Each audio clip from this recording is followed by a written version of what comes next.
Democratic Republic of Congo, 1986.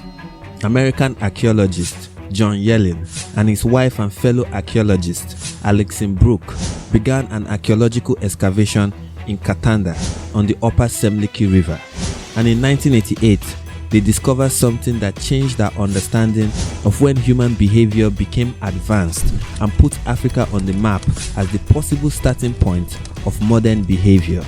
They discovered the Katanda Harpoon. This is an ancient complex tool that was carved from bones, and it looks similar to harpoons used today to hunt whales and other sea creatures. The Katanda Harpoon is big enough to hunt sea animals that weigh over 50 kilograms, and it shows a level of modern human behavior common among early men in the Upper Stone Ages. Now, the Upper Stone Ages is a period in human history that began 40,000 to 50,000 years ago, but both direct and indirect dating of the Katanda Harpoon showed that the artifact is approximately 90,000 years old. Obviously, this is about 50,000 years beyond the period that scientists had thought that humans had acquired enough intelligence and skill to develop such a complex hunting tool. So when did humans become as intelligent as we are today? When did our species develop modern human behavior? At what point in our history did we acquire the capacity to behave how we do today? These questions have raised a major dispute in the archaeological community. They've tried to decide what prehistoric artifacts show when humans started acting differently from other primates like Neanderthals. See, our human ancestors originated in Africa over 300,000 years ago, and artifacts from this period have shown that our ancestors used very simple tools. These tools were crudely constructed without advanced skill, and they were the same with what Neanderthals and other primates used as hunting and cutting tools. We may have evolved anatomically to appear different from other primates, but we acted the same and used the same tools for a very long time before the older primates became extinct. So many archaeologists have agreed with the theory of human revolution. This theory suggests that modern human behavior suddenly appeared in Europe about 40,000 years ago. It claims that this period was when humans developed modern behavior, and it based this conclusion on artifacts of complex tools that shows a fishing culture in Europe dating back 40,000 years. And these archaeologists claim that these tools and this fishing culture were the first of their kind and never existed anywhere else in human history.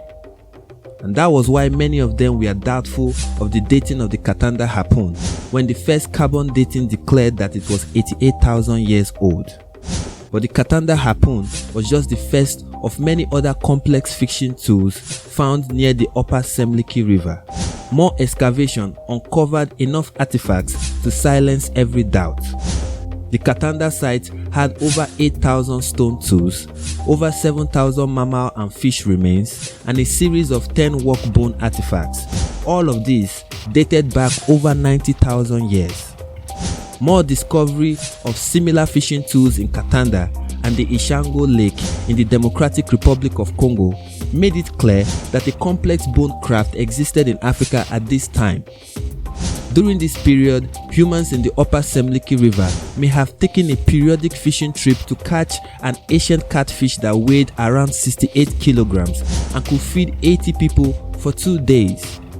The enormous amount of fish bones found in the Katanda site suggests that fishing activities were rampant in this region of East and North Africa at this time. And the climate conditions during this period also support this claim. This period saw a wetter climate condition in the East African region, similar to the climate condition of the world 5,000 years ago. It's also likely that the people of Katanda at this time lived in organized nuclear family units, similar to what we know humans to have adapted to 7,000 to 5,000 years ago. This fishing culture may have spread from East Africa to the regions of Mauritania and Egypt before fishing tools existed in Europe, as more findings in other parts of Africa suggest. These discoveries also support the theory that Africa may be the place of origin for modern human behavior and bores an enormous hole in the theory of human revolution. They show that human behavior may have evolved gradually and that the theory of a sudden improvement doesn't adequately show when humans acquire modern behavior. Coincidentally, this archaeological site is in a region that's home to the Ife pygmies, the oldest human race still existing on Earth according to DNA analysis. Thank you so much for watching this video, and if you want to learn more facts about African history, subscribe to this channel and ring the notification bell.